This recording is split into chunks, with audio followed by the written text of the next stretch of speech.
Saludos, larvillas de buena gente, bellas personas que os estáis formando, bienvenidos, bienvenidas a clases analógicas en YouTube, después de un periodo de asueto, iba a decir descanso, pero no ha habido descanso, pero un periodo de asueto en el que no hemos subido vídeos, hemos aprovechado para acabar con la parte de geografía y empezar ya con la de historia, que ya tenía yo ganas, y sabéis que en tercero este año vamos a ver historia moderna. Ya hemos visto en clase cuáles son las características de la historia moderna, qué elementos hacen que esta etapa de la historia sea muy diferente a la Edad Media, que no es que los historiadores estemos taraos, que lo estamos, y pongamos así etapa por poner y cambiamos de etapa como quien cambia de calzoncillos. Sé que hay gente que se cambia poco, pero bueno, confiad en mí, hay gente que lo hace. No es eso, simplemente hay unas razones de peso en la manera de pensar, de actuar, de sentir. Hay unos cambios económicos, políticos, artísticos, históricos, incluso de todo tipo, que hacen que sean etapas muy diferentes. Ya hemos visto en qué consisten estos cambios en la Edad Moderna respecto a la Edad Media. Hemos también visto que es el humanismo, esa nueva forma de pensar, precisamente, ese cambio de mentalidad respecto a la Edad Media. Y hemos visto cómo se difunde el humanismo por Europa y nos falta por ver la última parte previa al examen.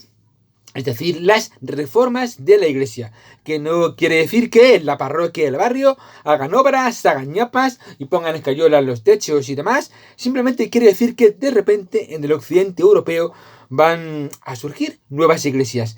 Va a romperse la unidad cristiana en Occidente.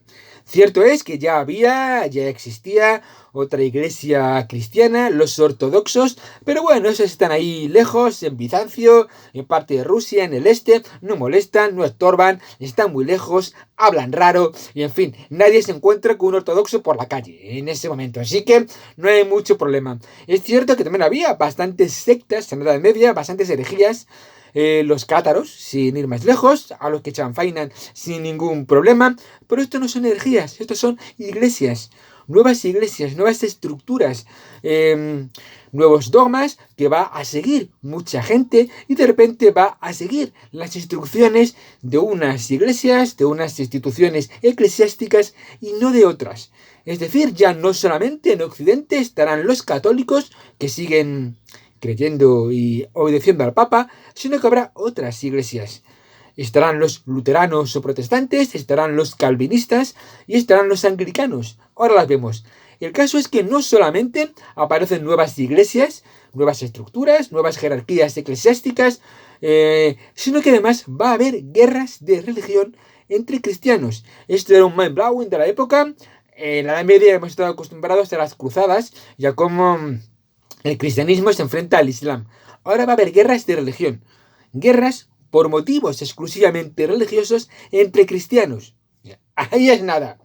Va a haber guerras de religión como existían las cruzadas, pero entre cristianos, bueno, entre cristianos sí, entre protestantes, católicos, calvinistas, anglicanos. He traído aquí a Piqui Rasca para identificar estas guerras entre católicos y protestantes que trabajan en el mismo sitio, todos son cristianos, pero sin embargo no van a parar de, de morder y pegarse en todo el siglo XVI, y es una de las características de la Edad Moderna. Que sí, edad moderna, qué guay el Renacimiento, qué guay la vuelta a lo clásico, cómo mola el humanismo, cómo mola el antropocentrismo, salimos por fin de la Edad Media, pero es una época en la que hay unas guerras de religión terribles, entre cristianos, entre europeos. Y ahora vamos con eso. Pero ya veremos también que posteriormente, frente a estas reformas de la Iglesia, estos cambios en la estructura, jerarquía, pensamiento, dogma de la Iglesia, posteriormente, la Iglesia Católica contraatacará con su contrarreforma. Ah, ¿que hacéis reformas? Pues yo contrarreformo, que queda todavía mejor. La contrarreforma consistirá básicamente en afianzar la fe católica, pero como ya veremos posteriormente la contrarreforma, pues centrémonos en las reformas. Y empezamos con la razón. ¿Por qué de repente da por reformar la Iglesia? Pues hombre, se reforma lo que no funciona o lo que se piensa que no funciona. Y por aquel entonces, las cosas como son, la Iglesia como institución estaba muy desprestigiada. Ojo, como institución. No me refiero al dogma, no me refiero a la creencia. La gente seguía creyendo, por supuesto.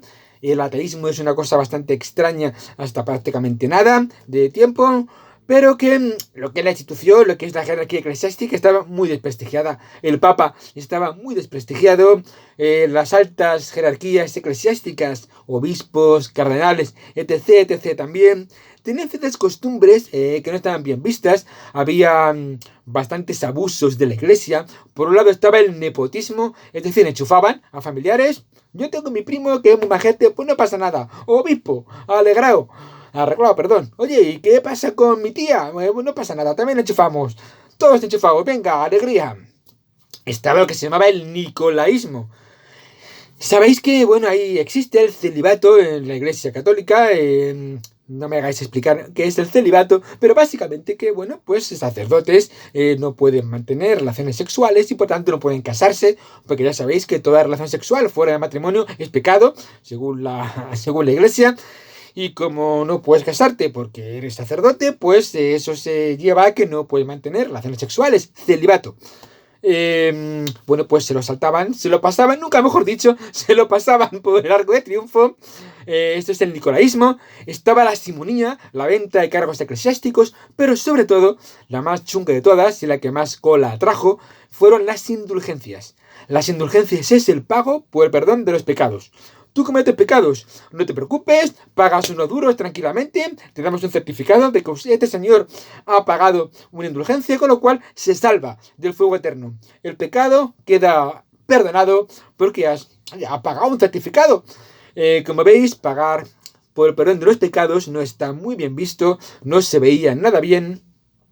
¿Por qué se hacía? Se está en estos momentos construyendo San Pedro del Vaticano. Que podéis figurar que eso, pues oye, cuesta duros. Eso solo no se hace. Es decir, todos los que participan ahí, Miguel Ángel, Bramante, toda esa gente cobra, o sea, los peones cobran, no había subcontratas como en la actualidad y demás, y no se podía dejar de ver, hay que pagarlo. O sea, San Pedro del Vaticano, las obras hay que pagarlas. Y no estamos muy bollantes de duros. Y se le ocurre a alguien, pues oye, pues alegría. ¿Y si nos sacamos de la manga esto?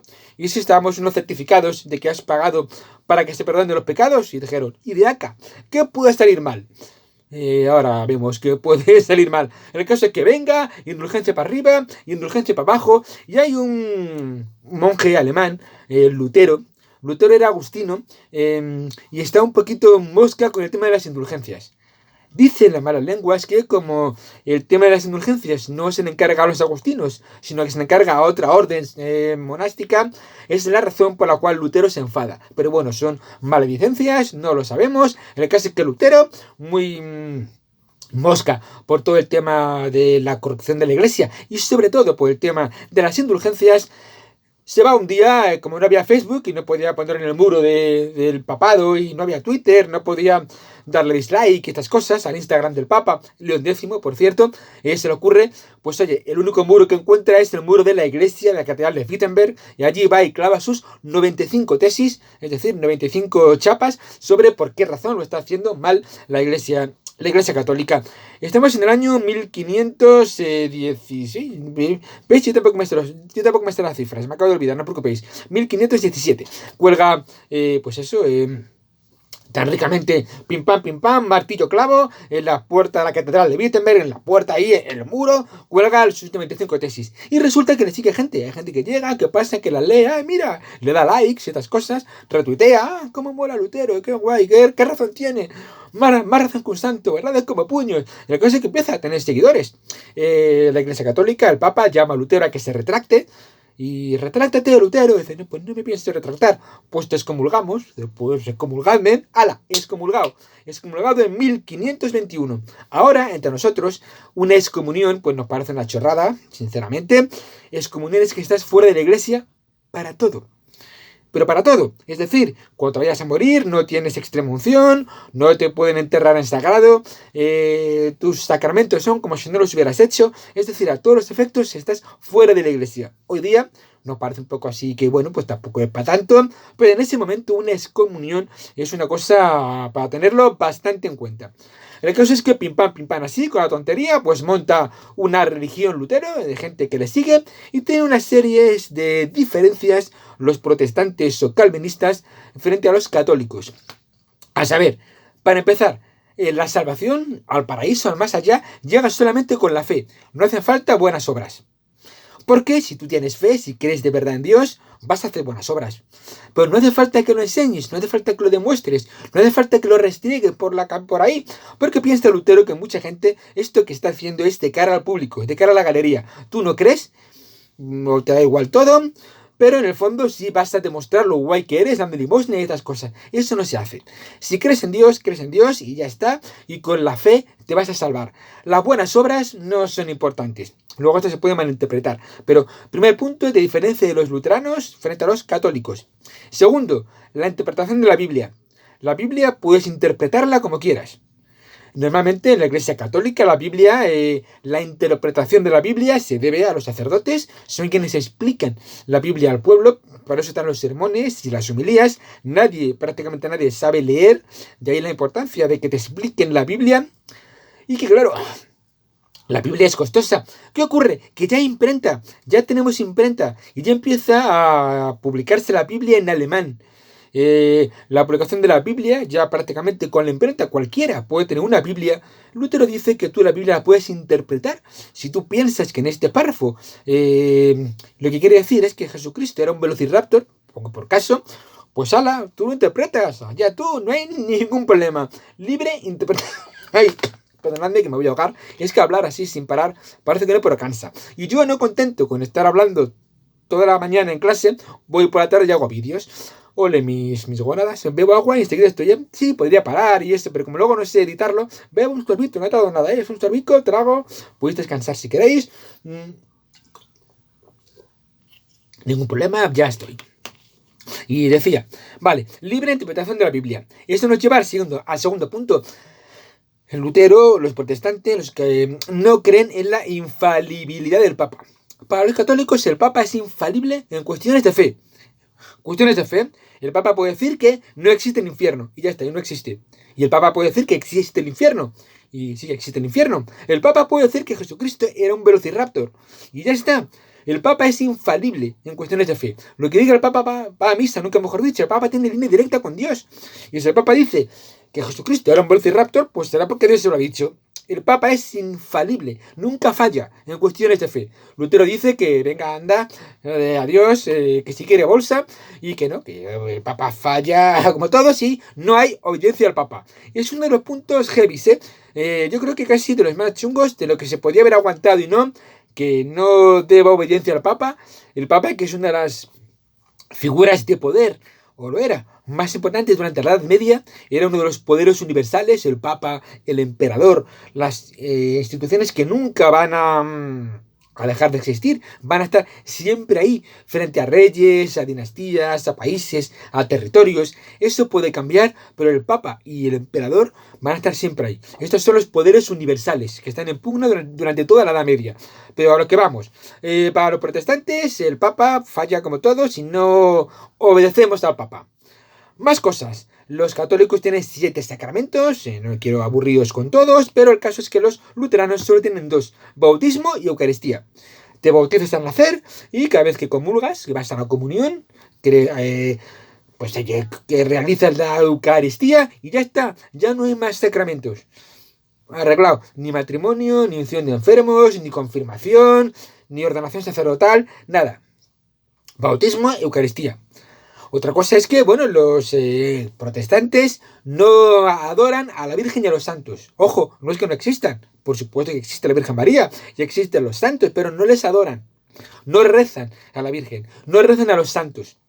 Esta es una de las razones por la que posteriormente los católicos van a afianzarse más todavía en esto, y en Semana Santa, en las procesiones, van a sacar a la Virgen, van a sacar a los santos, para demostrar que ellos no son protestantes, ni mucho menos, ellos son católicos. Así que luteranos no adoran a la Virgen ni a los santos. Y por último, el tema del celibato de los sacerdotes, pues mira, pues ¿para qué? Si al final vas a hacer lo que quieras, pues ya está. Pues te puedes casar y punto. ¿Qué problema hay con que se casen los sacerdotes? Pues venga, el celibato de los sacerdotes también pasamos de él. Ya os hemos dicho que Lutero es excomulgado en 1521 y lo que ocurre es que al final acaba creando toda una iglesia que va a expandirse por Alemania, por el norte de Europa, Dinamarca, Noruega, Suecia, toda esa zona. sobre todo los príncipes alemanes, van a ser los principales defensores del protestantismo frente a la Europa católica, apoyada sobre todo por España, Carlos V, y por Francia, aunque ya veremos después qué pasa con Francia. Más iglesias calvinistas. En este caso se debe a Calvino. En 1536 funda una nueva iglesia, los calvinistas. Básicamente la diferencia de los calvinistas es la teoría de la predestinación. Frente al libre albedrío católico, los calvinistas son los que defienden que Dios, que sabe todo, Dios es omnisciente, con lo cual Dios desde el principio sabe si tú vas a ir al cielo o al infierno, porque Dios lo sabe todo. O sea, ¿cómo no vas a saberlo? ¿Eso qué quiere decir? Pues que estás predestinado. ¿Esto significa que hagas cosas buenas o malas? No, tú tienes que hacer cosas buenas. Y si haces cosas buenas, eso será que estabas predestinado a salvarte. Si haces cosas malas, pues será que estabas predestinado para ir al infierno. Y los calvinistas van a ser bastante puritanos y van a ser una religión bastante estricta. De hecho, son los calvinistas quienes queman en la hoguera a Miguel Servet por el tema de la circulación de la sangre. Tampoco vamos a ir mucho más con los calvinistas. Los calvinistas se hacen fuertes en Suiza, sobre todo en los Países Bajos, en Escocia y en algunas zonas de Francia. En Francia van a llamarse los hugonotes y habrá una matanza de hugonotes considerable la noche de San Bartolomé, en la que, bueno, pues chanfainarán a unos cuantos hugonotes en Francia. Insisto, guerras de religión entre cristianos. Lo nunca he visto. Por último, los anglicanos. 1534, ya el rey inglés, Enrique VIII, se quiere separar de su mujer, quiere divorciarse, y le dice el Papa que no se puede divorciar, que el divorcio es pecado y que no te puedes divorciar. Y dice, que no me puedo divorciar. Pues no pasa nada, funda mi propia iglesia, de la cual yo seré el cabeza de la iglesia. Así que yo seré rey de Inglaterra y a la vez cabeza de la iglesia anglicana. Así que venga, arreglado, me divorcio de Catalina de Aragón, precisamente, me caso con Ana Bolena y todos están contentos. Ya está. ¿Qué problema hay? ¿El Papa? Pues ya está, pues no hay Papa. Iglesia anglicana. Los ingleses, que son muy suyos, siempre van a su bola, pues aquí incluso van a su bola. Luego realmente la doctrina, en las cosas que creen en el dogma, realmente es muy parecido al catolicismo, prácticamente igual. La única diferencia es que tampoco tienen obediencia al Papa y que la cabeza de la iglesia pues es ni más ni menos que el propio rey de Inglaterra. A día de hoy, Inglaterra sigue siendo anglicana y la cabeza de la iglesia inglesa, sigue siendo el rey o la reina de Inglaterra. Y yo creo que ya con esto más o menos por hoy tenemos un poquito contado todo el tema de la reforma de la iglesia. Recordemos que para este examen entraré pues perdón, no es COVID, que es el catarro. Además ya me vacuno el sábado, así que no os preocupéis que ya estaré libre de polvo, paja y virus.